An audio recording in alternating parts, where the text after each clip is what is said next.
एक ऐसा केस जिसने पूरे साउथ कोरिया को हिला के रख दिया था। एक ऐसा केस जिसके बारे में सुन के लोगों का खून खौल गया था। इंटरनेट पे कई लड़कों की तस्वीरें वायरल हो रही थी। लोग बिना प्रूफ के उन्हें रेपिस्ट बोल रहे थे और सोसाइटी में एक अजीब सा गुस्सा था। ये कहानी इतनी घिनौनी बन गई कि इसके बारे में साउथ कोरिया के लोग बात करना भी पसंद नहीं करते।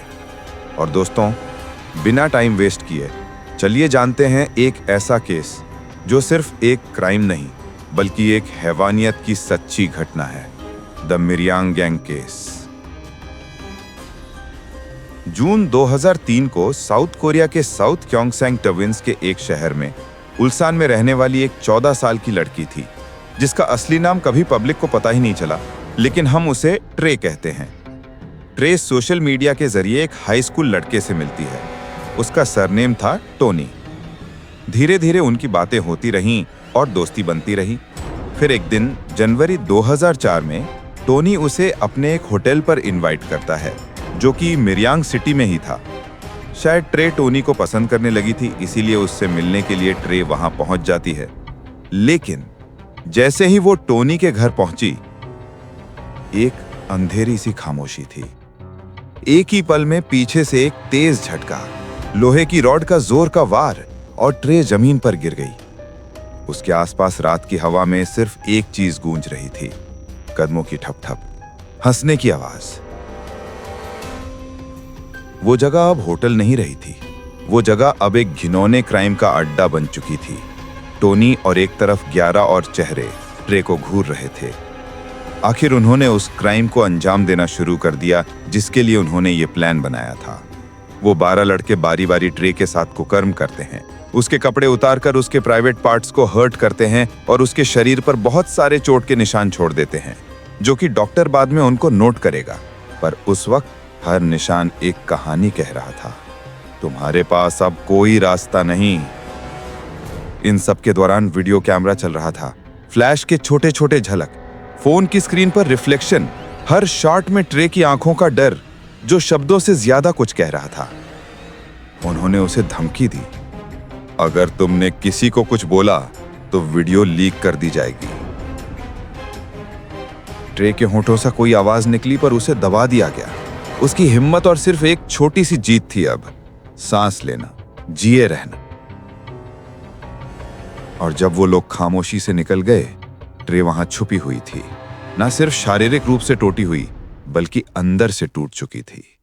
ये सीन सिर्फ एक क्राइम का ही हिस्सा नहीं था, ये एक सिस्टम की निशानी भी था, जहां लोग अपनी मस्ती के लिए दूसरे की जिंदगी मिटा देते हैं।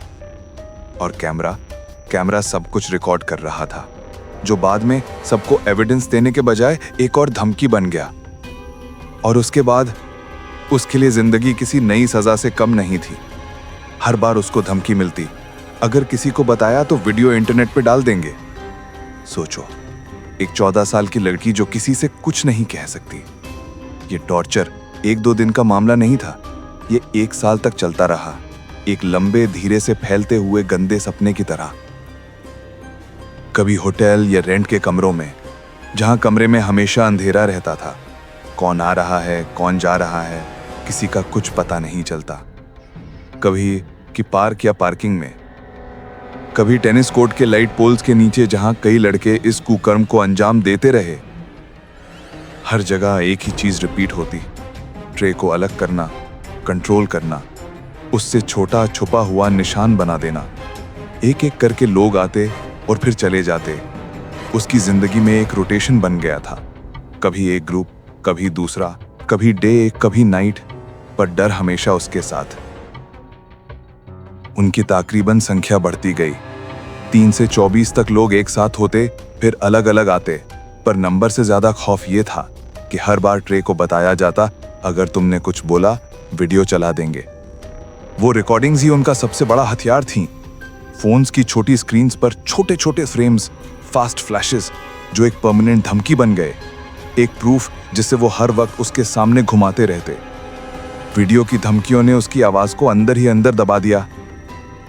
फिजिकली भी उसका शरीर रोज कुछ नया झेलता। मार्क्स, हुए इन्फेक्शन के निशान, जो धीरे धीरे डॉक्टर के रिकॉर्ड्स में कई पेजेस लेते गए।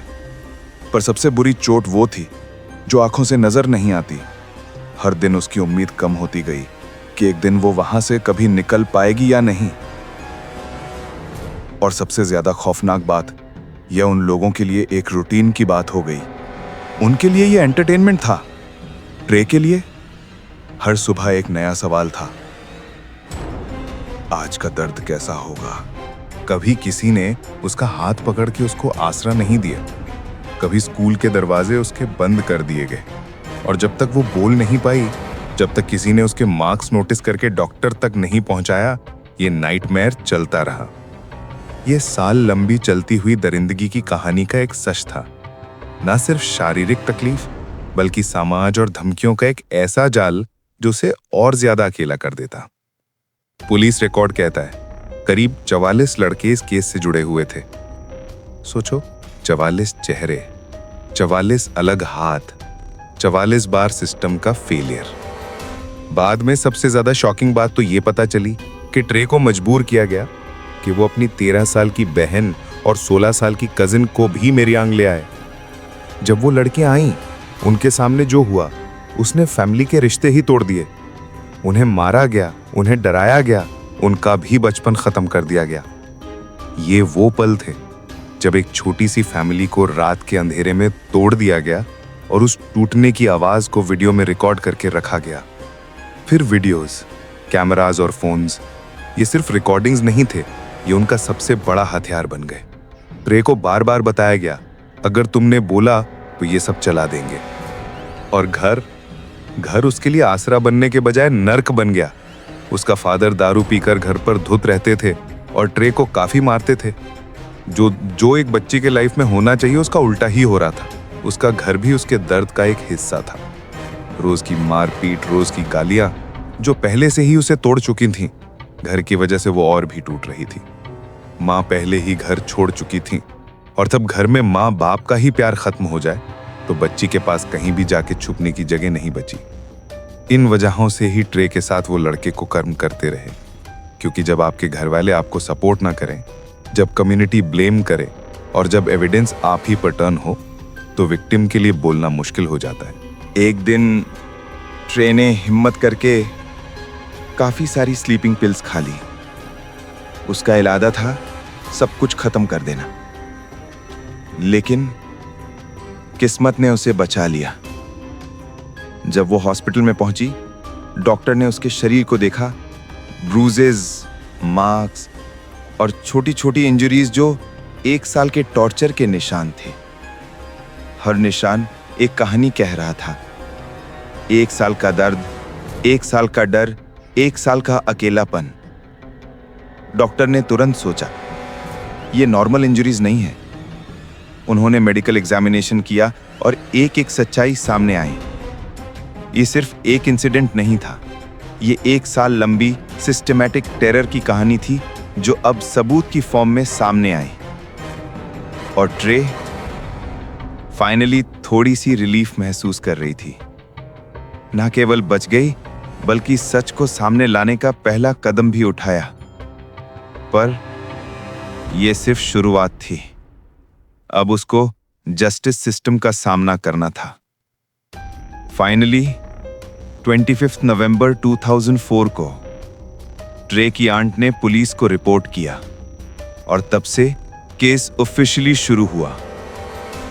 इन्वेस्टिगेशन शुरू होती है और वहां से एक और नाइटमेयर शुरू हुआ। पुलिस, जिसको विक्टिम का साथ देना चाहिए था, वो उनको ही ब्लेम करने लगे। विक्टिम से कहा गया, तुमने शहर की रेपुटेशन बर्बाद कर दी। और एक ऑफिसर ने ट्रे से सीधा पूछा, क्या तुमने खुद उन लड़कों को सेड्यूस किया था? सोचो, एक बच्ची जिसके साथ 1 साल से कुकर्म हो रहा हो और उससे ऐसे क्वेश्चंस, हर लफ्ज जैसे एक और चाकू की तरह उसके अंदर घुस रहा था।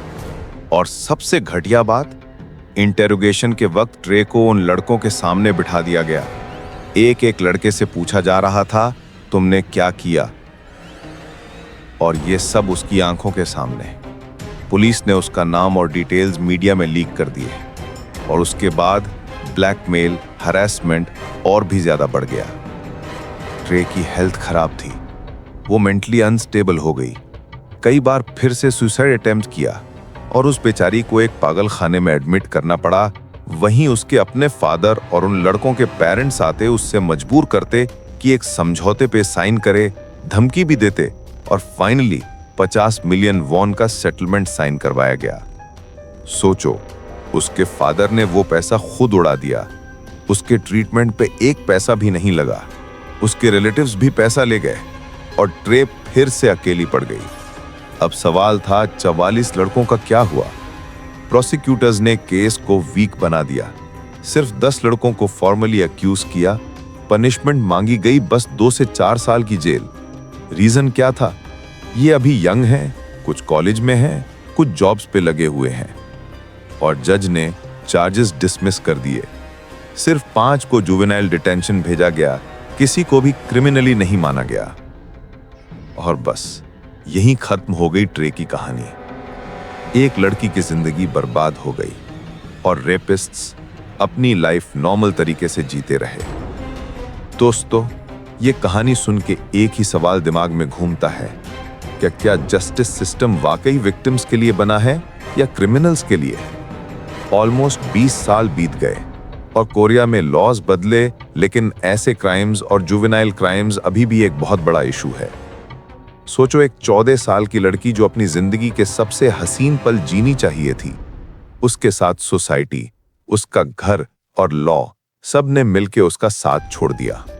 ये था मिरयांग कैंग केस। और ऐसी कहानियां हमें एक ही बात याद दिलाती हैं कि जस्टिस सिस्टम का असली काम है जस्टिस डिलीवर करना, ना कि कवर अप करना। अगर आपको इस कहानी ने हिला दिया तो लाइक और सब्सक्राइब जरूर करें, क्योंकि अगला केस और भी ज्यादा टेरिफाइंग है।